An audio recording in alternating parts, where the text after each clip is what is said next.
What happens when the man who once governed California decides the current governor has gone too far? Arnold Schwarzenegger just called out Gavin Newsom, and what followed wasn't politics. It was pure cinematic chaos. Stay with me, because this gets wild fast. They are fixing the elections in Texas. But that does not mean that California should fix the elections because of that. Two wrongs don't make a right. You don't buy what Governor Newsom's saying? Of course not. Look, I've sat there in Sacramento. I've listened to the politicians for 7 years. They are not interested in giving any power to the people.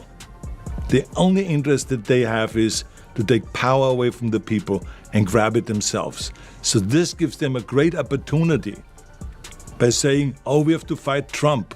Let's go and get... Arnold Schwarzenegger just lobbed a political grenade straight at Gavin Newsom, and California hasn't been this entertained since the last statewide blackout. The Terminator appears done flexing muscles and is now flexing opinions.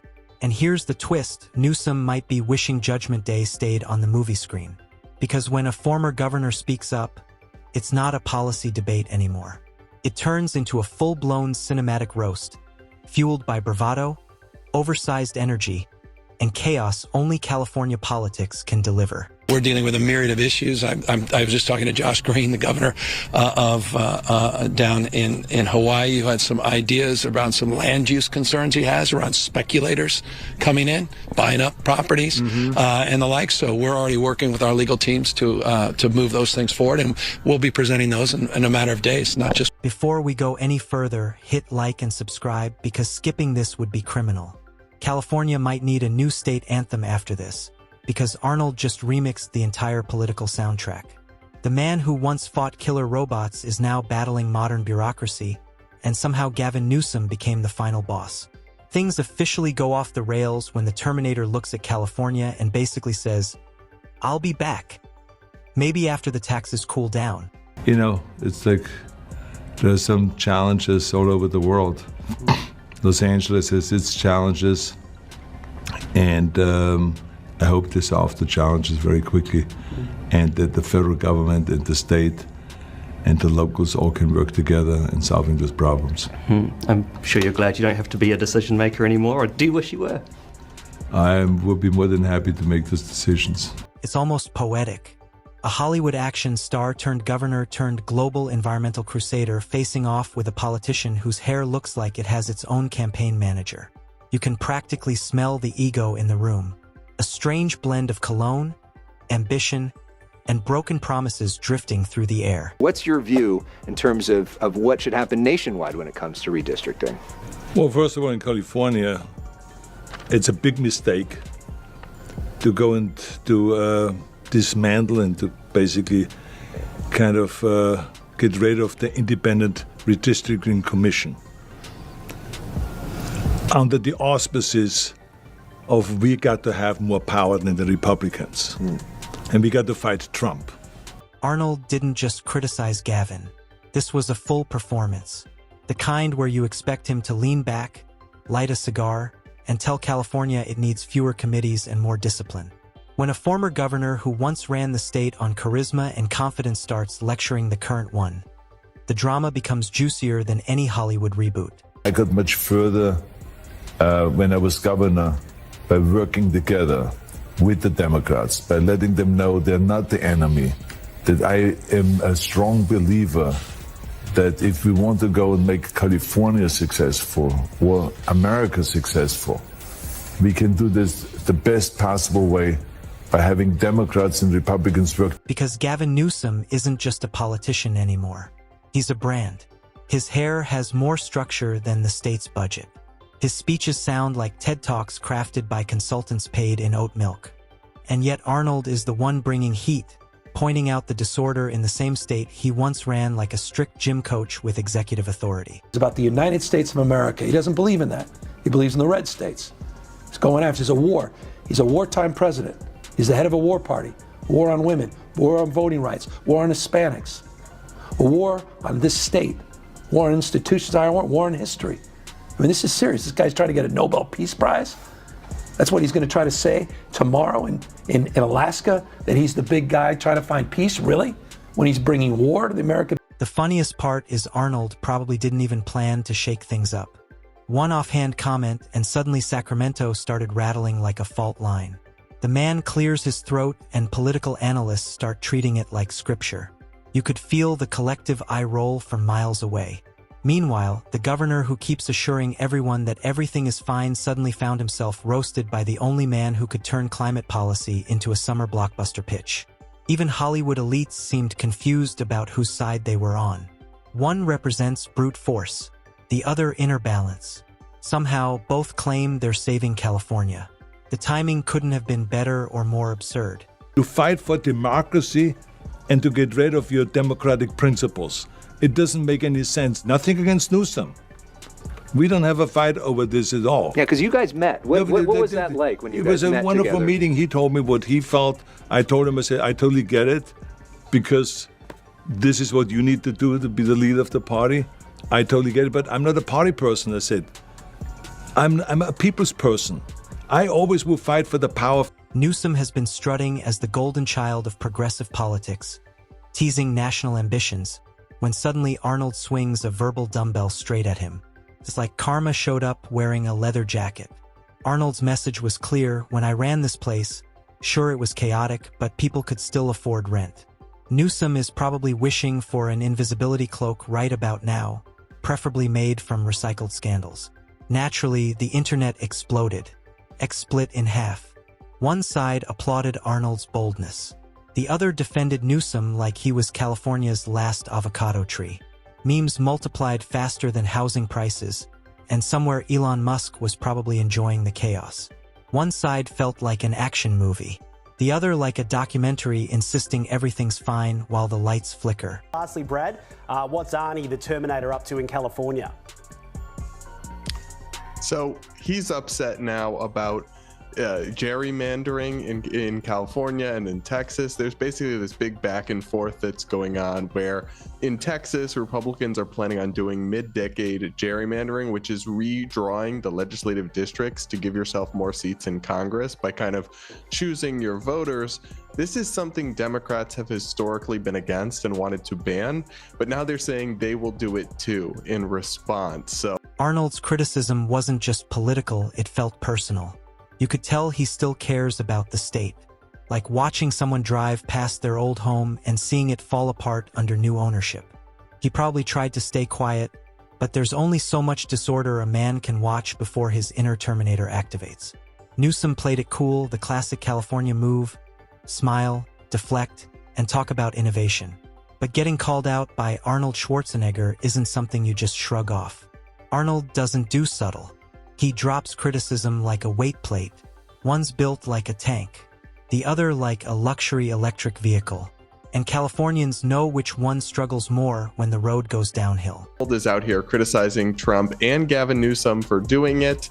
I'm not sure he'll be able to actually do anything about it. It's kind of baked into our political system, but things are fine. Things are going amazing here. We're just kind of in a perpetual race to the bottom of who can take the shadiest step next to kind of rig the political system in their favor. Yeah, I mean, do we expect anything else from the pin-up boy for stupidity, Newsom? No. Here's the irony. When Arnold criticizes Newsom, he's also criticizing himself.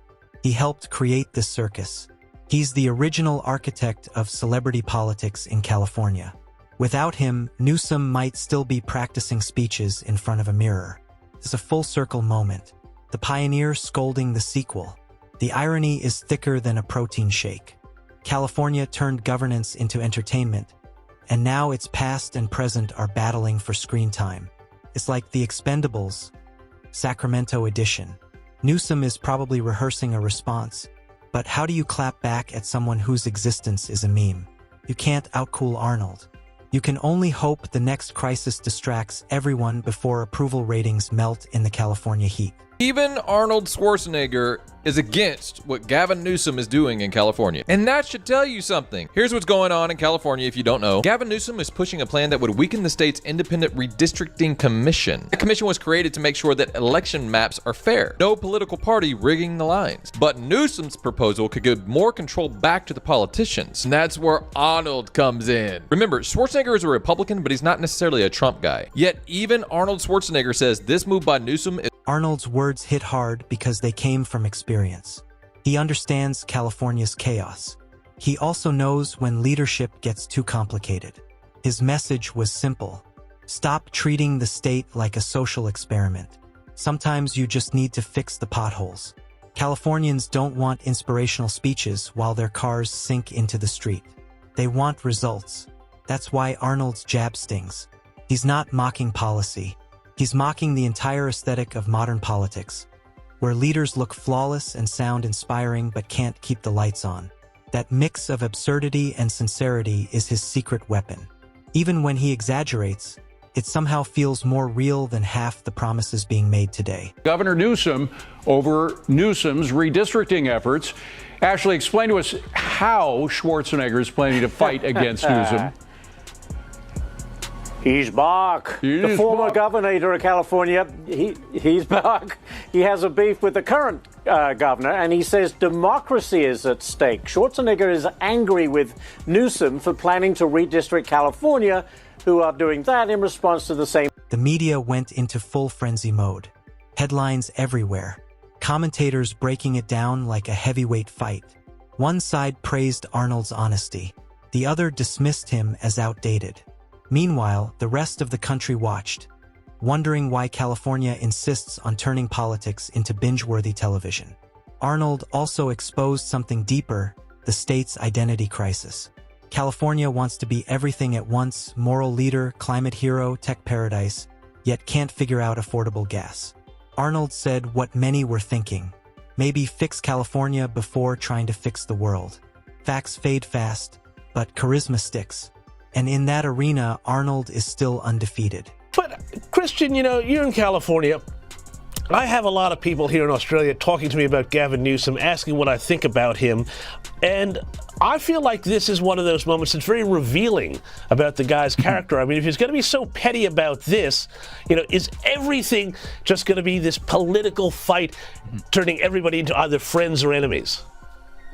Yeah, it's a bad look for sure, and it's something he shouldn't really be engaging with. He should just honor the ex-governor, who's obviously a huge movie star and a pop culture icon, and just leave it there. I mean, I think that's magnanimous, and I think it's what people want. Somewhere in the chaos, you can almost hear the sigh of Californians tired of polished incompetence. Arnold became their unfiltered voice, saying what others won't. But don't mistake this for random venting. It's calculated. Every statement reinforces the Arnold legacy. While the new generation tweets about progress, he reminds everyone the old guard actually did things. Budgets, reforms, and movie cameos included. Still, the spectacle is hilarious.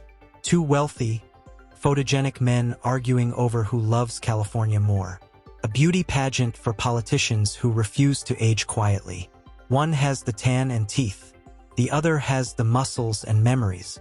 The irony is cinematic. Arnold speaks, people listen. He literally said that trying to mess with this commission is dangerous for democracy. By the way, we don't live in a democracy, we live in a constitutional republic. Think about that for a second. It's not just Republicans that are criticizing this. Arnold has worked across party lines before, so if even he is against it, you know it's got to be a big deal. At the end of the day, fair maps mean fair elections, and nobody should be afraid of fairness, but I think Gavin Newsom is. That's why Arnold Schwarzenegger is calling out Gavin Newsom's plan, because once you let politicians draw their own lines, the people lose. I agree with Arnold, and I disagree with Gavin Newsom. What do you... Arnold may not be running for office, but he's running circles around modern politicians when it comes to authenticity. He doesn't need slogans. He is the slogan. Newsom talks about progress. Arnold talks about action. Newsom tweets. Arnold lifts. Newsom forms committees. Arnold builds gyms. One is polished, the other primal, and primal wins hearts faster. The moment will fade like all news cycles do, but the image sticks. The former governor smirking while the current one holds composure. Pure political theater. Unscripted, ridiculous, and believable, Arnold helped blur the line between politics and entertainment. Newsom is just the sequel, but the original still has the fans. Schwarzenegger is calling out President Trump as well, saying that gerrymandering is evil, and he used the word evil no matter who does it. It's unclear how hard Schwarzenegger will fight Newsom or what form that opposition could take. A recent picture, though, posted to Instagram showed the former governor wearing a T-shirt that read, "F the politicians, terminate gerrymandering." So we know where he's... So when the headlines fade and the next controversy takes over, one thing remains true. When Arnold speaks, people listen. Not because he's always right, but because he's entertaining. And in California, that can be more powerful than competence. Newsom will smile and move on, but the internet won't forget. That clip will live forever. A monument to California's endless drama. Because in this state, the explosions aren't on movie sets anymore. They're real, they're loud, and sometimes they wear sunglasses. And that's how Arnold became California's most talked about man all over again.